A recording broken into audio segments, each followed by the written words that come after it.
We have finally reached the section on numerical integration, the so-called quadrature. So what is quadrature? What is it all about? And why do we care about numerical integration? Well, in actual fact, I would argue that numeric integration is actually more important than differentiation, because the problem in both cases is, what if you have a super complicated function? How do you differentiate and integrate it? But in the case of differentiation, you can, in many cases, get away with even if a function is complicated, you just use a combination of the product rule, the quotient rule, the function of function rules, and eventually you arrive at some analytic solution where you can just plug in the value. But in contrast to that, the integration process, sometimes you don't even have an indefinite integral.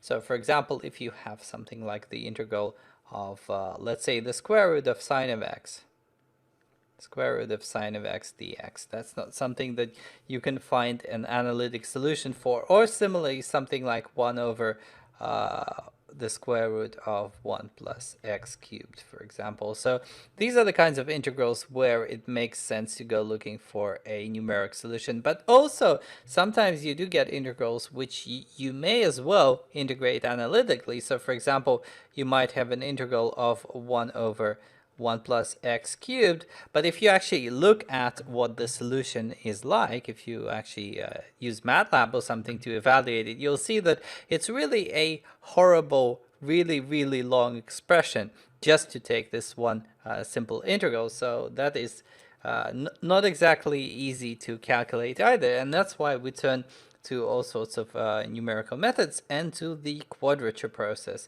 So the quadrature process is actually it's better than numeric differentiation in terms of the rounding errors, and it's possible to obtain very accurate approximations. They're only really limited by the computer that you're using, or the calculator in this case. So once again, the quadrature is actually based on the idea of approximating the integrand by a polynomial of some low degree. And this is then followed by integrating the polynomial to obtain an approximate value for the integral. And so in this section, we'll basically be talking about approximation of integrals using mainly linear and quadratic functions.